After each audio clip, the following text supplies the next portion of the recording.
मेरा नाम राधा यादव है और मैं बचपन से ऐसी रहती थी। फिर मेरे घर वाले मुझे मारा पीटा करते थे तो मैंने वहाँ को छोड़ दी। तो आप क्या कुछ बनना चाहती थी क्या कि नहीं मेरे लाइफ में मैं कहीं कुछ नौकरी करूंगी? मैं इंजीनियरिंग की हूँ, बीटेक की हूँ मैं, बट अभी तक जॉब नहीं मिला क्योंकि मैं एक ट्रांसजेंडर हूँ। समाज में मैं आऊँगी बोल के मेरे को मालूम नहीं था और लड़की लोगों के जैसा मेरे में शुरू से फीलिंग था जैसे है, और मैं किन्नर बनूंगी बोल के मेरे को पता नहीं था।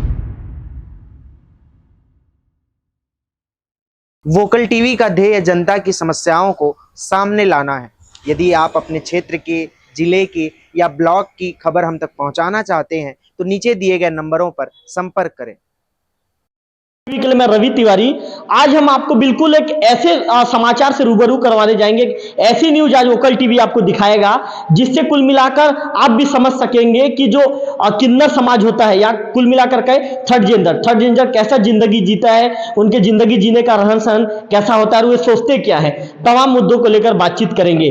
मेरे कैमरामैन से कहूंगा कि हमारे साथ बाकायदा जो किन्नर समाज के जो सभी सदस्य मौजूद हैं उनके साथ बातचीत करेंगे। जो समाज की जो जिला की जो कुल मिलाकर मुखिया के तौर पे इनके नेतृत्व में यहाँ पे सब किन्नर हैं जो यहाँ पर देवभोग पहुंचते हैं, ये बाकायदा इनसे भी बातचीत करेंगे, रूबरू होंगे कुछ देर बाद। पहले हम आपसे बातचीत करेंगे। आप एक चीज बताएंगे कि कितने साल से आप इस समाज में आ गई थी? आप कहाँ की रहने वाली हैं? मैं प्रॉपर चांपा की रहने वाली हूँ। मेरा नाम राधा यादव है और मैं बचपन से ऐसी रहती थी। फिर मेरे घर वाले मुझे मारा पीटा करते थे तो मैंने वहाँ को छोड़ दी थी। फिर मैं ना अपने यहाँ आ गई थी किन्नर भवन। तो एक चीज आप बताएंगी कि कितने साल की उम्र में बिल्कुल आपको ऐसा लगने लगा था कि नहीं मुझे अब किन्नर समाज में जाना चाहिए करके? नहीं, मैं ना 9वीं क्लास में जब पहुँची ना तब मैं आई पढ़ाई पूरी करके।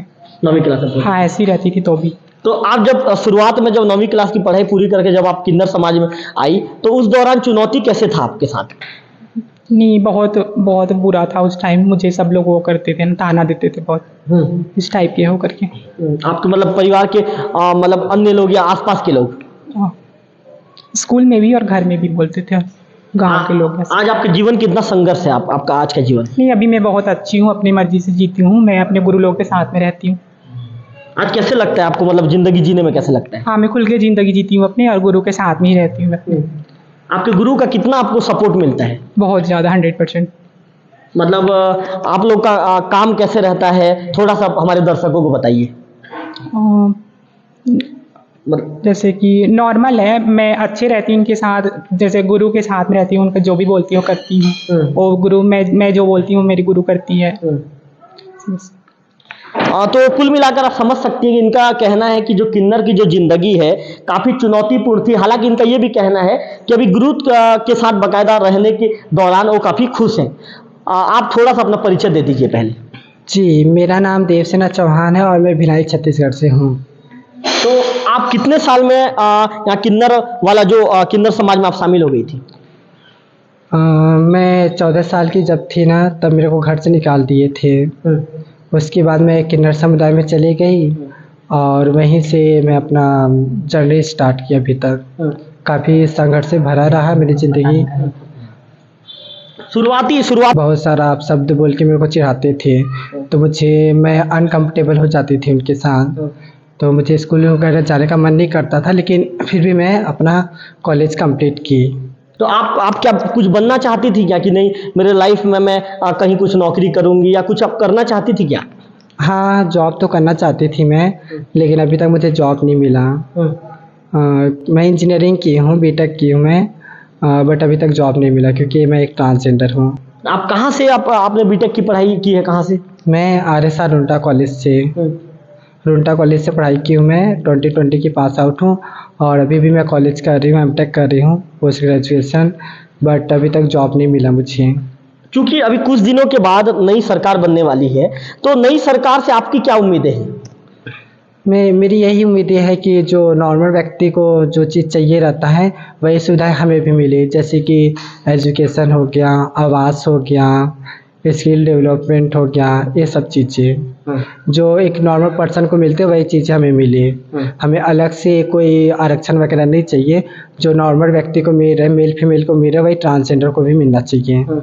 नहीं, सरकारें दावा करती है कि आप लोगों के लिए कई तरह की योजनाएं चलाई जा रही है, आप लोगों के लिए अलग से काम किया जा रहा है, तो क्या किसी चीज का आपको लाभ मिलता है? सर ऐसा तो है, लेकिन योजनाएं हम तक नहीं पहुंच पाती हैं। योजनाएं निकलती है लेकिन हम तक नहीं पहुंच पाती हैं। अभी आवास को देख लीजिए, आवास मिला नहीं हम लोग को दुर्ग जिले में, तो उसका दिक्कत है। और सेंसिटाइजेशन नहीं हो रहा है कॉलेज स्कूल में, तो उसका भी दिक्कत है। तो बहुत सारी दिक्कतें हैं, शुरू से लेके आखिरी तक हम लोग संघर्ष ही करते हैं।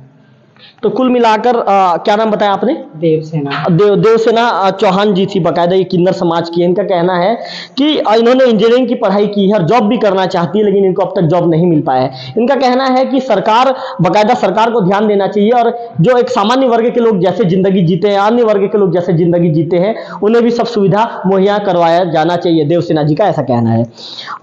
दीदी जी थोड़ा सा आपका परिचय बता देंगे? मेरा नाम कशिश है, मैं रायपुर से हूँ। पर इलाका में मैं जो है ना, मेरे को जो मेरे गुरु लोग दिए हैं वो इलाका में मैं आई हूँ अपना इलाका संभालने।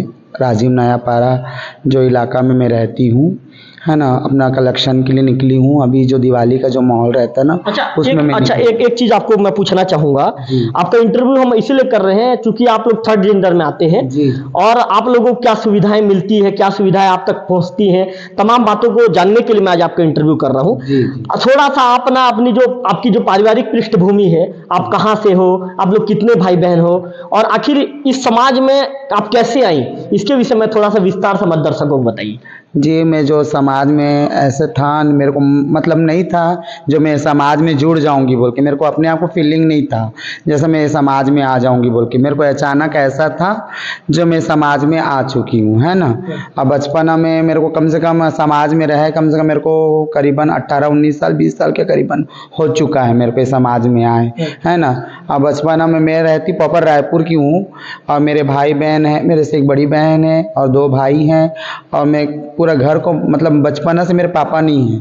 अब बचपना से समाज में मैं आऊँगी बोल के मेरे को मालूम नहीं था और लड़की लोगों के जैसा मेरे में शुरू से फीलिंग था जैसे है, और मैं किन्नर बनूंगी बोल के मेरे को पता ही नहीं था। और मैं जैसा जैसा बड़ी होते गई हूँ तब मेरे को महसूस होने लगा एक किन्नर समाज रहता है और किन्नरों में जो रहते इनका अलग समाज है। ऐसा करके लोगों ने बोलते थे ये तो ऐसा है वैसा है, ये लड़का हो के लड़की जैसा क्यों करता है, ये हरकत क्यों करना, है ना। ऐसे टाइप में सोचते मेरे को अपने आप अंदर ही अंदर मेरे को लगता था, महसूस होता था मैं भी एक लड़की की तरह हूँ, लड़की के जैसा जीऊँगी, लड़की के जैसा पहनूंगी, लड़की के जैसा काम करूँगी, लड़की के जैसे अपना लाइफ चलाऊँगी करके सोची हूँ। पर मैं समाज में आऊँगी और एक किन्नर समाज रहता है करके मेरे को मालूम नहीं। जैसा जैसा बढ़ते गई तब मुझे मालूम हुआ इनके समाज में मैं जब आई हूँ तब मैं जान पाई। अच्छा दीदी, एक चीज आपको बताऊंगा मैं, आपके समाज में कितना साल हो गया दीदी आज? मेरे को करीबन 18-19 साल हो गया। अच्छा दीदी, आप 19 साल हो गया, तो दीदी आपसे एक अनुभव ये भी मैं जानना चाहूंगा, हमारे दर्शक भी जानना चाहेंगे क्योंकि वोकल टीवी को बहुत लोग देखते हैं। दीदी ये बताइए, जैसे इस समाज में आने के कुछ नियम रहते हैं क्या, या इस समाज में कैसे प्रवेश दिया जाता है, थोड़ा सा इसका भी विस्तार में बताइए। जी बात, इस समाज में आने का ये नहीं है, उन समाज में अपने ऊपर होती है ना, अपने बल पे, ये ऐसी बात नहीं है। जैसा मेरे को इस समाज में रहने से थोड़ा सा और ज़्यादा गर्व होगा, जैसे हमारे समाज बनाए हुए यूनिटी, इनके समाज में रहने से थोड़ा नाम चलता है ऐसे बोल के। इन समाज जैसे कई लोग हैं जो रोडों में घूमते हैं, सड़कों में जाते हैं, जो गलत काम करते हैं, उनके वजह से हमारा बदनामी होता। मैं इनके समाज में जुड़ के रहूँगी, मेरे गुरु के साथ में, जो मेरे गुरु है जो रायपुर की हैं, जो गुरु मेरे जो अध्यक्ष हैं रायपुर की मेन है नगीना हाजी बोल के किन्ना, वो मेरी गुरु हैं। उनके समाज में मैं जुड़ी हूँ तो मुझे बहुत रिस्पेक्ट, मतलब पब्लिक से मेरे को बहुत सपोर्ट मिलता है और मेरे को अपने आप को गर्व होता है इनके समाज में मैं जुड़ी हूँ बोल के। इनके समाज में रहने एक यूनिटी रहता है, मजबूती रहता है, ताकत रहता है, अपने आप में समाज में जुड़ी हूँ बोल। मैं अलग से रहूँगी, समाज से दूर रहूँगी बोलूँगी तो मेरा काम नहीं होता, इसलिए मैं जुड़ के हूँ। दीदी आपने कितने साल की उम्र में घर छोड़ दिया था? मैं करीबन 11-12 साल की उम्र में छोड़ दी। दीदी आपने जैसा बताया कि आज आपको इस समाज में 18-19 साल हो गए। दीदी 19 साल का जो चुनौती था, आपके जो चुनौतीपूर्ण जो आपका जो जीवन है, इसके विषय में थोड़ा सा बताइए। मतलब अब मेरा ये पूछ रहा हूँ मैं आपको, आज 19 साल हो गया आपको इसमें आए, आपको कितना चुनौती के साथ जिंदगी जीना पड़ रहा है, आपका जीवन कितना संघर्ष में है, थोड़ा सा इसको जानना चाहिए।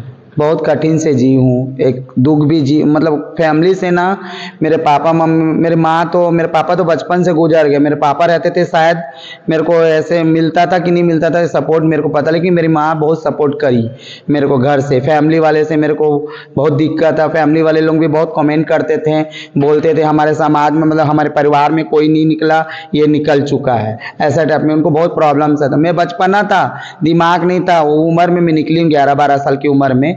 मैं अपनी संगति दोस्ती यारी से मैं बाहर निकल चुकी हूँ, और मैं ऐसी हूँ तो मेरे घर वाले मेरे चलते उनको प्रॉब्लम ना हो बोल के मैं खुद घर से निकल गई थी। मैं जब बचपन, जब मेरा होश जब आया धीरे धीरे, मेरी फैमिली भी है, मेरी माँ भी है, मेरी बहन भी हो बोल के मेरे दिल से मेरे को आना है। मेरी फैमिली में मैं नहीं रहूँगी तो मेरे को, मेरे परिवार कैसे रहेंगे, मेरे माँ के बिना मेरे को कैसा रहना, मेरी माँ अधूरी हो जाएगी, मेरे पापा तो नहीं है बचपन से, तो मैं कैसा करूँगी बोल के फिर मेरे घर को मैं मेंटेन करने लग गई। मेरे घर से भी मेरे को आने जाने, मेरे समाज वाले मेरे को खुद देते हैं, तो अपने घर को भी देख, कोई नहीं बड़े तेरे से, तू बड़ी है, तू अपने घर को भी देख, ध्यान देना अपनी मम्मी को, अपने बहन को।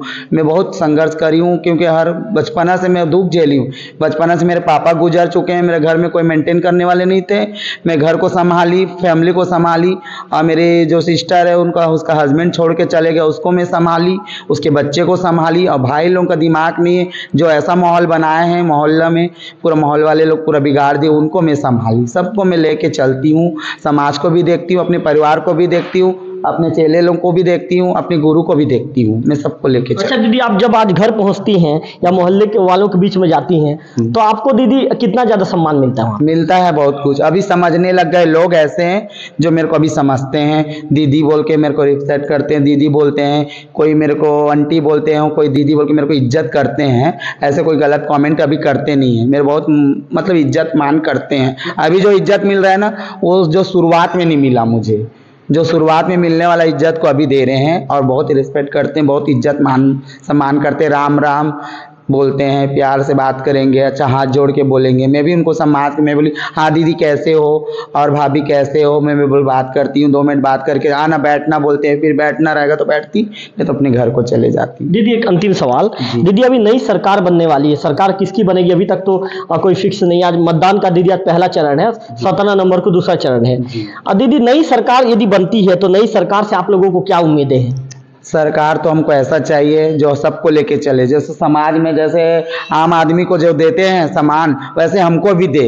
सरकार जो भी रहे, जो अच्छा काम करेगा, स्वस्थ काम करेगा, अच्छा काम करेगा, वही हमको चाहिए, जो आगे चलेगा, जो हमारे किन्नर समाज को भी सपोर्ट करे, आम पब्लिक को भी सपोर्ट करे, हमको भी एक नजराना से देखे दुनिया, हमको भी वही चाहे, हमको भी जो सपोर्ट जो समाज में दे रहे हैं वो हमको वो चाहिए, है ना, मिलना चाहिए। जो हम जो मांग किए हमको भी सुविधा दो। मैं तो ये मांग करी, जो एरिया मेरे को दिए मेरे गुरु लोग मांगने खाने के लिए, जैसा राजीव नया पारा चूरा गरियाबंद में रहती, मेरे को कोई सुविधा नहीं, मैं किराए के घर में रह रही हूँ अभी, मेरे को कोई सुविधा नहीं। मैं सरकार से यही मांग करी थी, मेरे को सरकार से ये विनती है, मेरे को भी कुछ समाज में, हम तो पढ़े लिखे नहीं है, बचपन से मैं निकल गई, जो पढ़े लिखे उनको नौकरी मिल रहा है, जो पढ़े, हम तो गद्दीदार किन्नर है जी, हमारा 5 पीढ़ी हो गया, क्योंकि उसी में मैं हूँ, वो ग्रुप में समाज में मैं जुड़ी हूँ। मेरे को भी ऐसा समाज में जो सरकार से मेरे को भी ये निवेदन है, जो हमको भी ऐसा सपोर्ट करे, मेरे को छोटा मोटा जगह रहने के लिए सपोर्ट दे। मैं यहीं कशिश किन्नर बोल रही हूँ, राजीव नया पारा में मेरे को जो इलाका में दिए वहाँ पर मैं जजमानों को दुआ देती हूँ,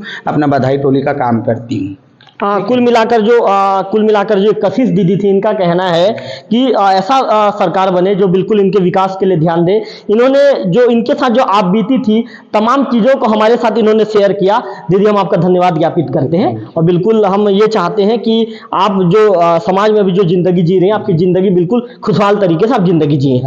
अच्छा, आप थोड़ा सा अपना परिचय आप थोड़ा सा बता देंगे आप? मेरा नाम नंदा है और मैं भिलाई पावर हाउस से हूँ। आपके घर में कितने लोग थे, आपके भाई बहन? मेरे घर में मेरी मम्मी भैया, पापा तो नहीं है, और क्या बोलते मेरी सिस्टर लोग है, उन लोग का शादी हो गया। कितने साल की उम्र में आपने मतलब किन्नर समाज में आप कितने साल की उम्र में आ गई थी? हो गया 12-13 साल। उस समय आपकी उम्र क्या थी जब आप किन्नर समाज में आई थी? वही होगा करीब 10 साल, 10-11 साल। आपकी पढ़ाई लिखाई भी कहाँ तक हुई है? ज़्यादा नहीं हुई है। कहाँ तक पढ़ी हैं आप? फिर भी 5वीं तक। 5वीं तक। अच्छा ये बताइए, एक सवाल, आपने अपना नाम क्या बताया? नंदा। नंदा जी, एक चीज़ आप बताइए, जब आप स्टार्टिंग में जब किन्नर समाज में आई थी आज से 10-12 साल पहले, तो उस दौरान आपका जीवन कितना ज़्यादा संघर्ष में और चुनौतीपूर्ण था? शुरू शुरू में तो चुनौती गया, घर वालों का भी सपोर्ट नहीं था, बाहर से भी ताना मिलता था, ये वो फलाना ढेकाना। फिर उसके बाद घर वाले भी समझ गए, फिर बाहर वाले भी, फिर मेरे उतना टेंशन नहीं हुआ।